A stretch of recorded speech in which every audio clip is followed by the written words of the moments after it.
Welcome to Connect Through Beauty 2.0. My name is Ashley Rivera, and I am so excited that you joined us today. I'm Krista, and we are here to help you navigate the challenges and embrace the mistakes that come with this rewarding but demanding industry. Whether you're a seasoned pro or just starting out, our goal is to provide you with the knowledge and inspiration you need to help you level up within your career.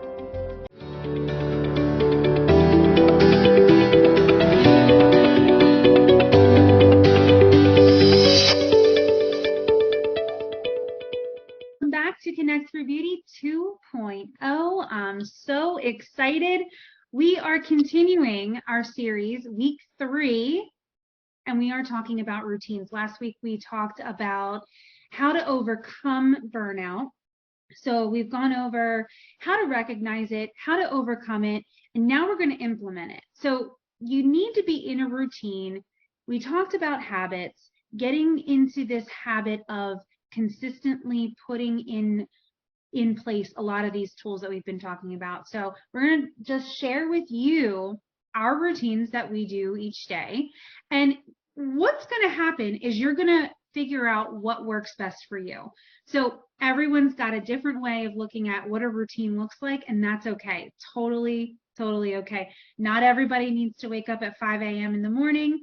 That is not, that's not for everyone. And that is 1000% okay. And I just want to make that clear now, because I know I'm going to get some feedback on that. Hey, Ashley, I'm not waking up at 5 a.m. and that's totally fine.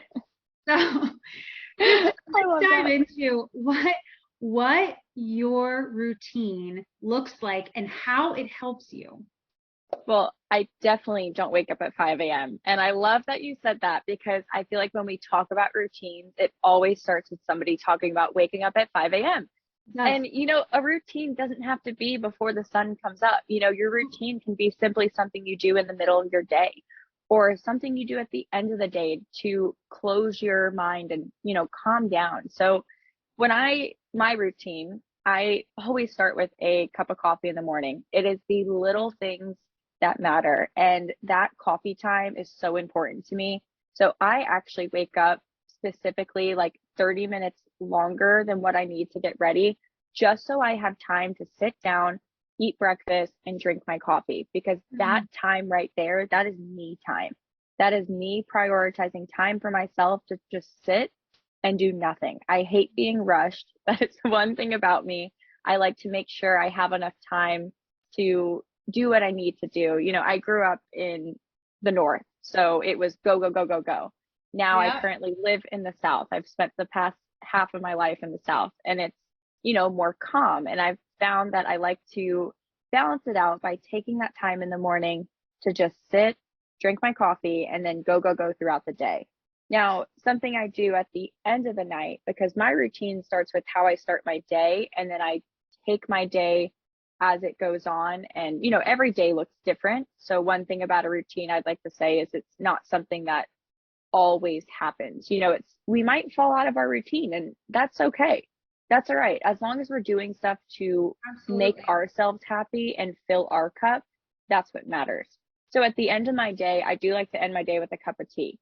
I know both of these routines revolve around a drink, but my tea at the end of the night is really that time to decompress and let go of all the stress that I was carrying on the day, and, really sit down and just relax. And sometimes that tea comes along with TikTok. And I know that sounds so silly sitting here and scrolling through social media, but TikTok is kind of like an escape. It's just something where I can just sit there. It's a mindless activity.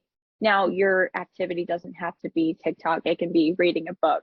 I personally don't like reading at all. It gives me headaches and I can't focus. ADHD is a whole problem, which is probably why I like TikTok with my tea.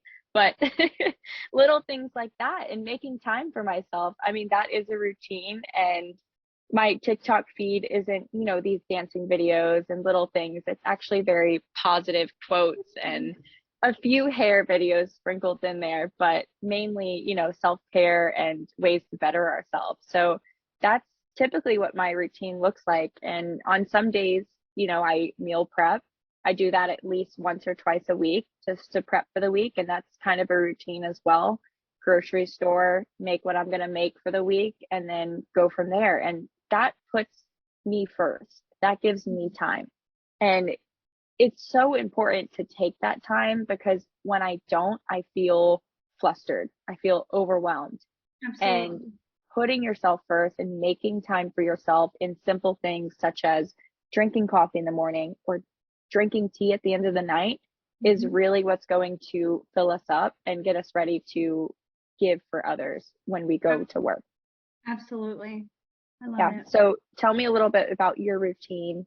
What do you do? Are you a 5 a.m.er? Yeah. Yep. Yes, I am. I Great. That am is the 5 so a.m.er. powerful. Okay, but I have to be. So it's not because I want to be. I have to be a 5 a.m.er if I want my own time. Okay. So summer's coming up. So my routine is looking different. It's gonna look different. It's after tomorrow, my routine's gonna look a lot different. But during the school year, and here's the thing, Krista just said, your routine changes. It looks different. It doesn't look the same every day, but here's the idea of what it looks like. I wake up at 5 a.m. Usually I don't get out of bed until 5:30 though, because I do love my bed. And if I had a choice, I could definitely stay there. Yeah. I love And it. it's funny because I do listen to Mel Robbins a lot, and she literally, I feel like, is like my soul sister, but she speaks everything that I think.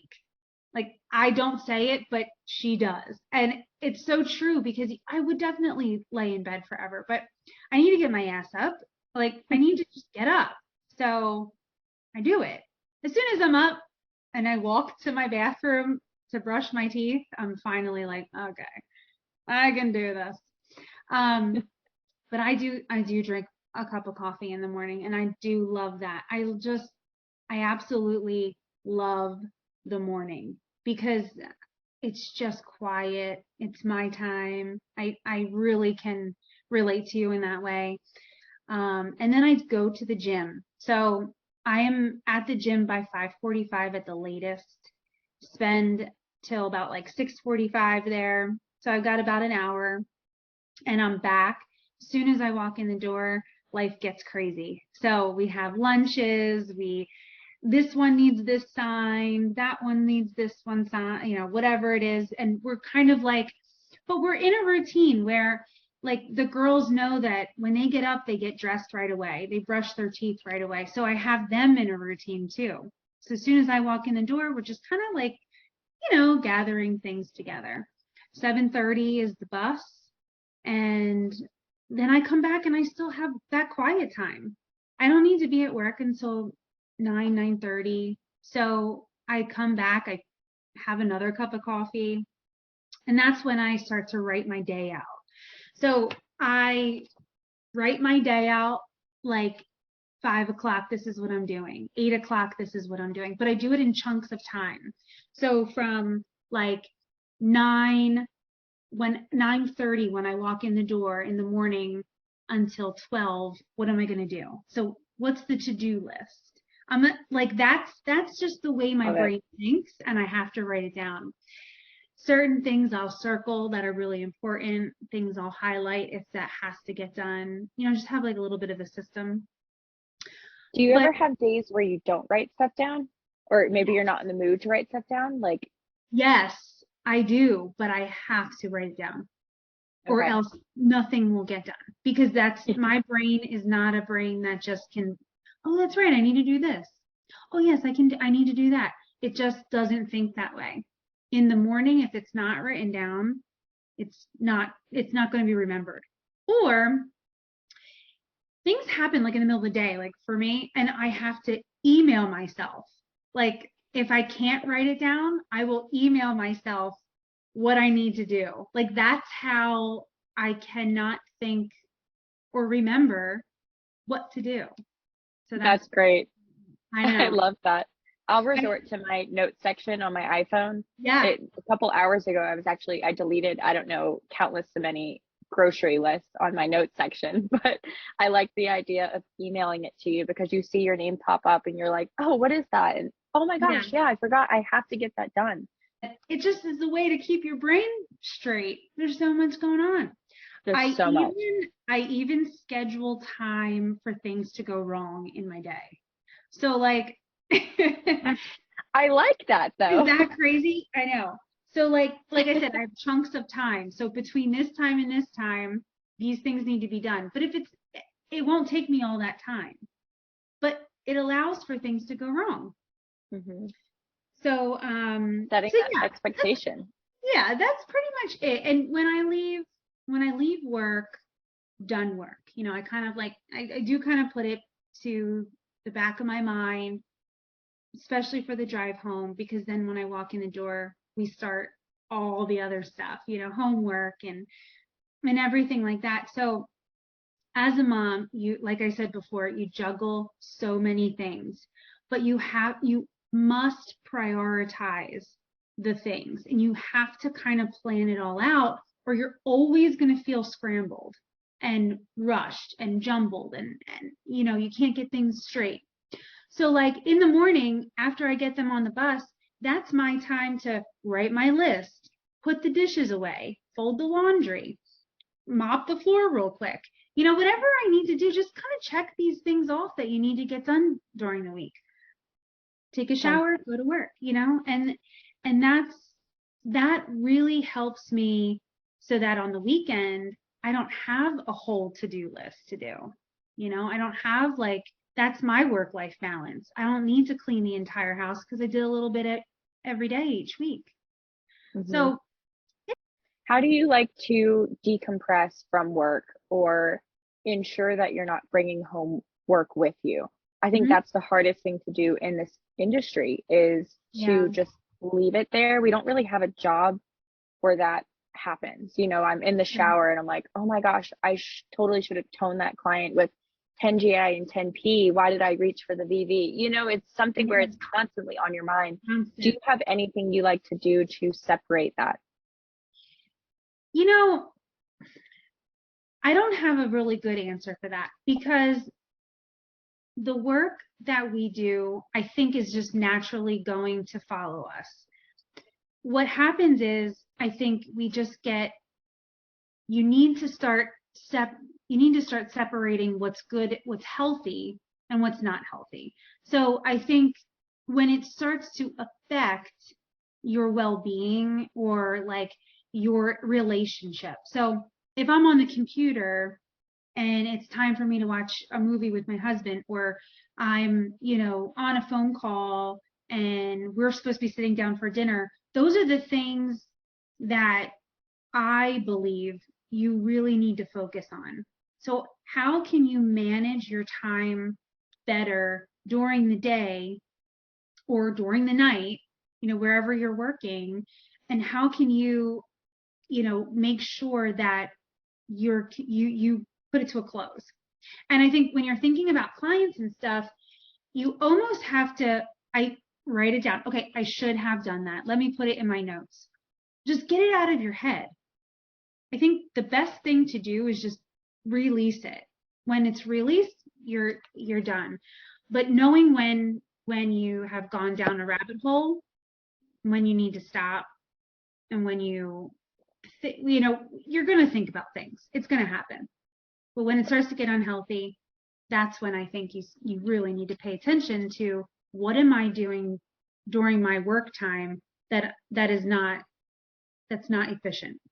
Mm-hmm. I love that. That's such a great outlook on how to separate it and when to recognize when it's healthy or not healthy, because like you said, we do have that industry where it's never going to truly shut off. Yeah. So it's important to be able to organize it in a way, and writing it down, like you said, is a great way to just get it out, and then you don't think about it. And then next time you revisit that client and you see that note, you'll say, oh my gosh, I should have toned her with this. I'm so glad I wrote that down. Right. And that's really the reason why I write things down. I have to get it out of my brain.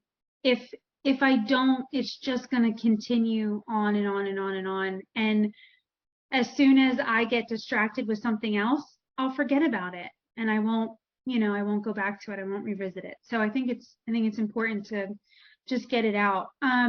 But also going back to what you're saying about kind of decompressing, finding things like you're at night. I love that you sit down with a cup of tea. What's your favorite tea? What do you drink? Oh my gosh. Lately, I've been drinking this elderberry and lemon balm, like stress tea. Well, everyone was so sick during the holidays. Like, I feel like it was cold after cold, and then, flu was going around, and I was like, oh my gosh, I need to like get some elderberry. And I saw that tea, and it is so good. So I've been drinking that pretty much every night for the past, I would say 2 months at least. I mean, That sounds it's a good amazing. one. Yeah, That it's sounds so good. good. I need to So start doing good. that. But a warm Um, cup of tea, just, it gets you, there's nothing yeah. like a warm cup of something. Like this is like this a blanket. It's like a Yes. comforting blanket. It's so nice. Yeah. Yes, I agree. And that leads into our next topic, talking about our mindset. So in this 4-part series of burnout, we started about what is it and how we recognize it. Part 2, we talked about how to overcome those. And here we are, part 3, talking about our routines and how we can make time for ourselves and give ourselves the tools to avoid our burnout. Next, we're going to be talking about mindset because, like I said earlier, we work so hard on these technical skills, and it's so important we work on these emotional skills as well. So next episode, we're going to be giving you some tools to help with your mindset, how to improve that, and how we can grow with it. So we'll catch you next week on Connect You Beauty 2.0.